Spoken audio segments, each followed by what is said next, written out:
Hindi film જગતને Bollywood, હોલિવૂડના film જગતને Hollywood, તો ગુજરાતીનું જે ફિલ્મ જગત છે તેને ઢોલિવૂડના નામે પ્રખ્યાત છે.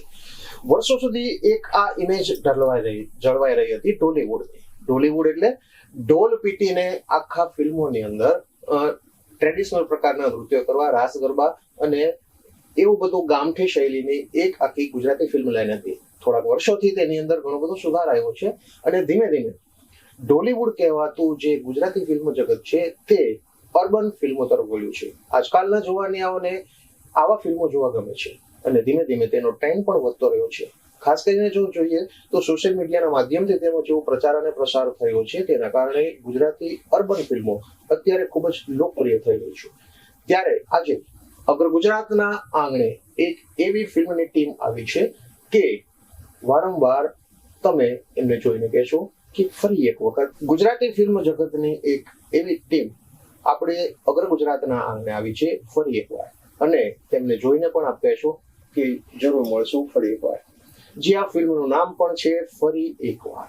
તો મળીએ આપણે ગુજરાતી રંગભૂમિના એવા દિગ્ગજ અભિનેતા અભિનેત્રીને કે જેઓએ આ ક્ષેત્રમાં એટલું ખેડાણ કર્યું છે કે જેમના વિશે કશું કહેવું એટલે સૂર્યને ફાનસ બતાવવા જેવી વાત છે. નામ જ કાફી છે. ટીકો તલસાણીયા અને અન્ય ટીમ મેમ્બર. જી સ્વાગત છે ટીકુભાઈ આપનું, સ્વાગત છે આપનું અગ્ર ગુજરાતમાં આંગણે ફરી એકવાર. જી આ ફિલ્મનું નામ છે, નામ જ જરા હટકે છે.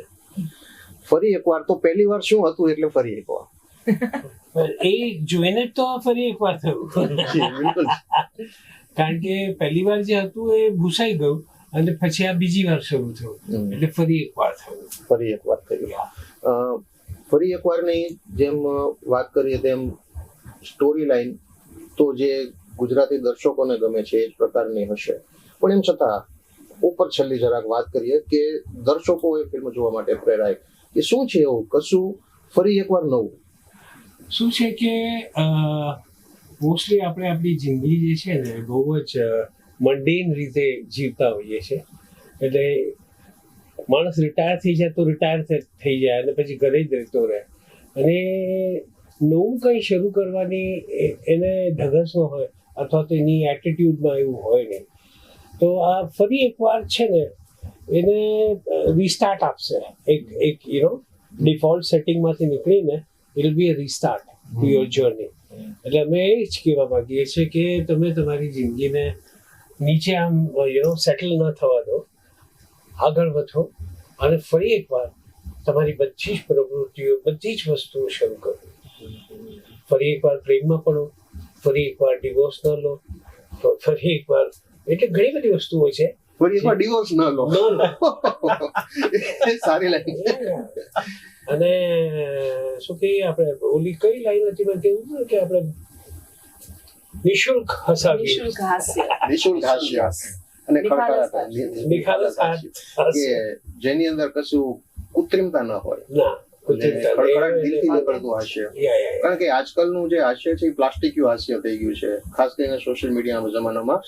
જ્યારે ઇમોજીસ આવે છે ત્યારે લોકો કશું લખવાના બદલે એક માત્ર ઇમોજી નાખી દે અને ભાઈ હાસ્ય. અચ્છા, એની અંદર પણ અલગ અલગ વેરિએશન આવે છે. તમારે થોડુંક સ્માઈલ આપવું છે તો થોડુંક નાનું એવું ઇમોજી છે, ખડખડાટ સ્માઈલ આપવું છે તો એવું છે, હસતા હસતા તમારે આંસુ વહાવવા છે તો અલગ પ્રકારનું ઇમોજી છે. એટલે જે અભિવ્યક્તિ જે શબ્દો દ્વારા થતી હતી એ અત્યારે થતી બંધ થઈ ગઈ છે. તો જોવા જઈએ તો હે ને આ ફિલ્મ લોકોને ખડખડાટ હસાવશે પણ ખરી અને એક મેસેજ પણ કન્વે કરશે. એબ્સોલ્યુટલી. કારણ કે મેસેજ વગરની ફિલ્મમાં તો મજા જ નથી ને.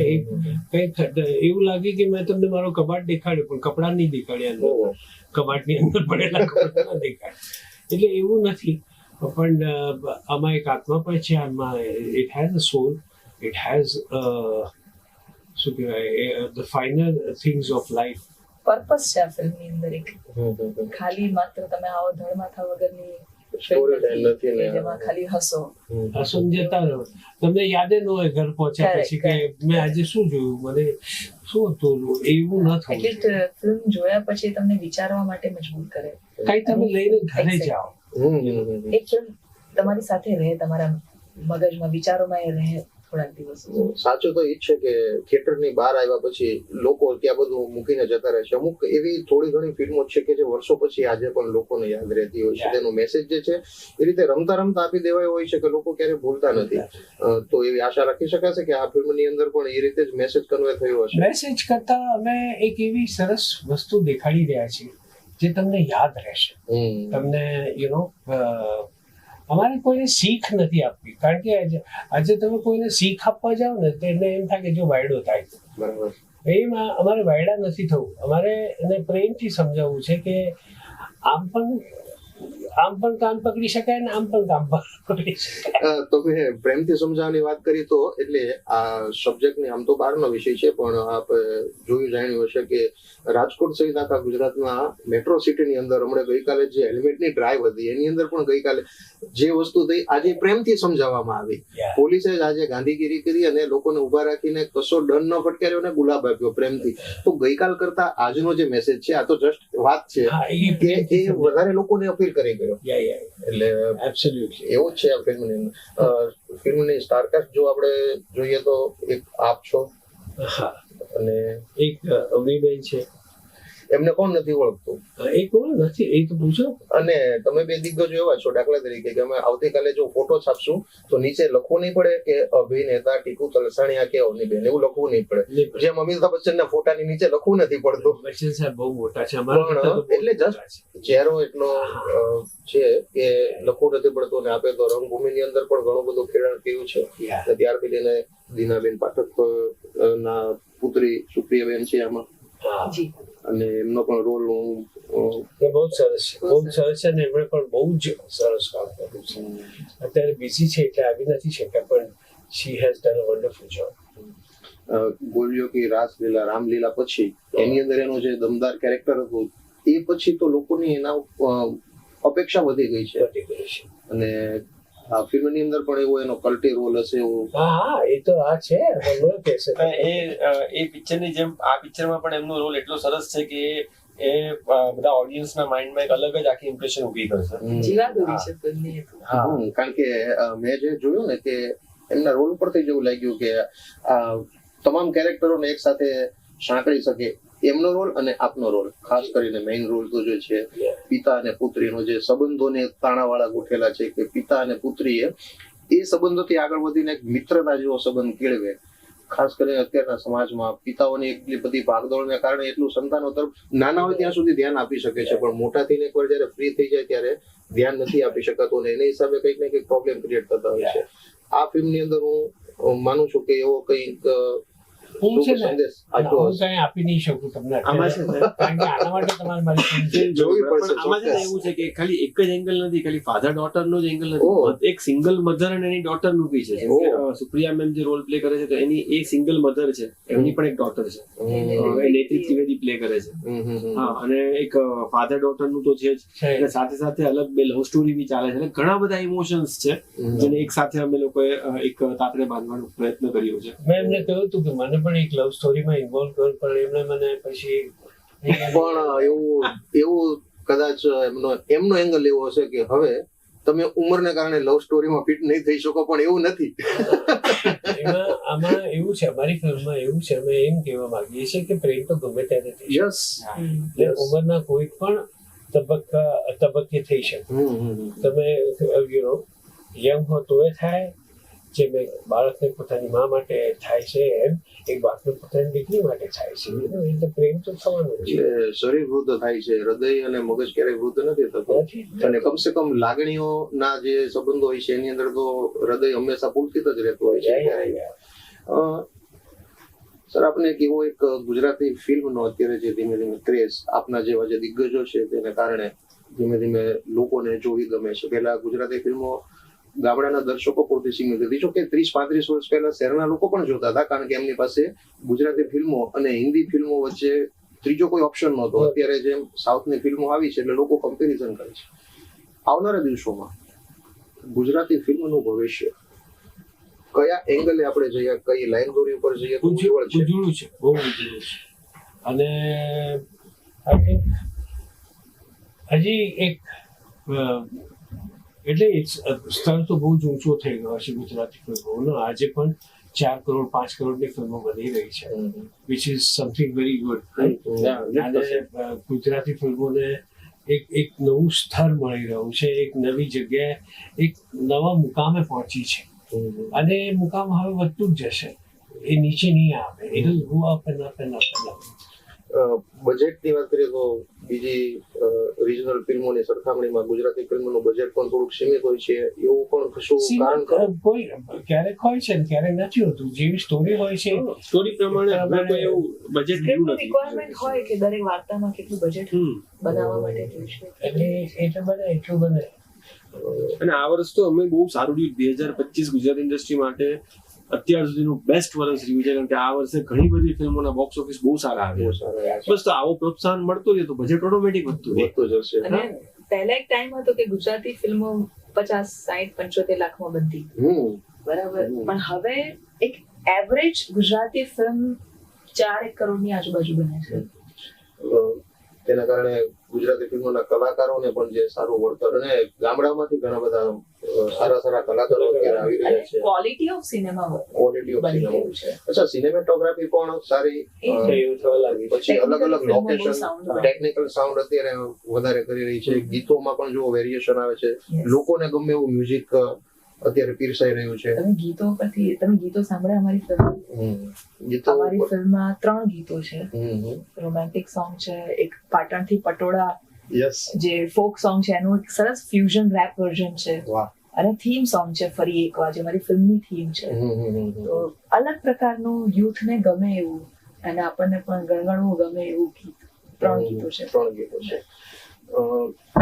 ગુજરાતી ફિલ્મોમાં આ એક એવો સવાલ છે કે જે દરેક વખતે કોઈ ગુજરાતી ફિલ્મ કલાકારોને મળે ને ત્યારે મને હંમેશા પૂછવાનું મન થાય કે હિન્દી ફિલ્મો નો પ્રચાર અને પ્રસાર જે રીતે થાય છે, ખાસ કરીને જોવામાં આવે તો ફિલ્મ જ્યારે રિલીઝ થતી હોય ત્યારે કોઈ કોન્ટ્રોવર્સી ક્રિએટ કરવામાં આવે છે. ગુજરાતી ફિલ્મોમાં હજી એ ટ્રેન્ડ શરૂ નથી થયો, અને એને હિસાબે પબ્લિસિટી, જે નેગેટિવ પબ્લિસિટી મળવી જોઈએ, એ ગુજરાતી ફિલ્મના કલાકારો, ડાયરેક્ટર, પ્રોડ્યુસરો એનાથી થોડા દૂર રહે છે. હજી અત્યારે જરૂર નથી. ગાડું સરખું ચાલતું તો શું કામ ઊભું કરવું? કઈ વચ્ચે ગાડું સરખું ચાલે છે અને એક જ લાઈનમાં સીધું જતું રહેતું હોય તો વચ્ચે કોન્ટ્રોવર્સી ઊભી કરીને આપણી પોઝિટિવ માનસિકતા ગુજરાતી ફિલ્મ ઇન્ડસ્ટ્રીની છે, પણ હિન્દી ફિલ્મોની અંદર તો દિગ્ગજ કલાકારો છે, એમની ફિલ્મ રિલીઝ વખતે પણ કંઈક ને કંઈક એવું ગતકડો કરે કે જેને પુશ મળી જાય. ગુજરાતી ફિલ્મના કોઈ કલાકારો પણ એવા નથી કે જેના વિશે કોઈ કોન્ટ્રોવર્સી વાત સામે આવતી હોય. ફિલ્મો બનતી પણ નથી ગુજરાતમાં. મોટા ભાગે તમે જુઓ ફિલ્મો તો પારિવારિક, સોશિયલ મેસેજ વાળી, કોમેડી કે જે પણ હોય, ઇવન થ્રિલર ફિલ્મ પણ તમે હિન્દી ફિલ્મો જે પણ કોન્ટ્રોવર્શિયલ હતી એની કમ્પેરિઝન કરો તો એવા કોન્ટ્રોવર્શિયલ સબ્જેક્ટ સાથે ફિલ્મો બની નથી ગુજરાતી,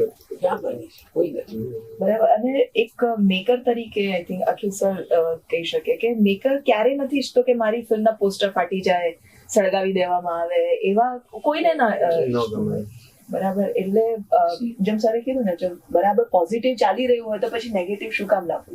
એટલે પોઝિટિવ માર્કેટિંગ થી જો આપણે ઓડિયન્સ ને પહોંચી શકતા હોય તો શું કામ નેગેટિવ માર્કેટિંગ લઈ આવી? નેગેટિવ માર્કેટ તો છે જ નહીં. અને આમે મને એમ લાગે છે કે આપણી ભાષાને અને આપણા કલ્ચરને વધારે પ્રોત્સાહન આપવા માટે આપણે સારી ગુજરાતી ફિલ્મો માત્ર પ્રોડ્યુસ જ ના પણ તમારે જોવી પણ જોઈએ, જેથી તમારા પૈસા અમારા પ્રોડ્યુસર સુધી પહોંચે અને એ પ્રોડ્યુસર બિચારો એ જ પૈસાથી બીજી ફિલ્મ બનાવે.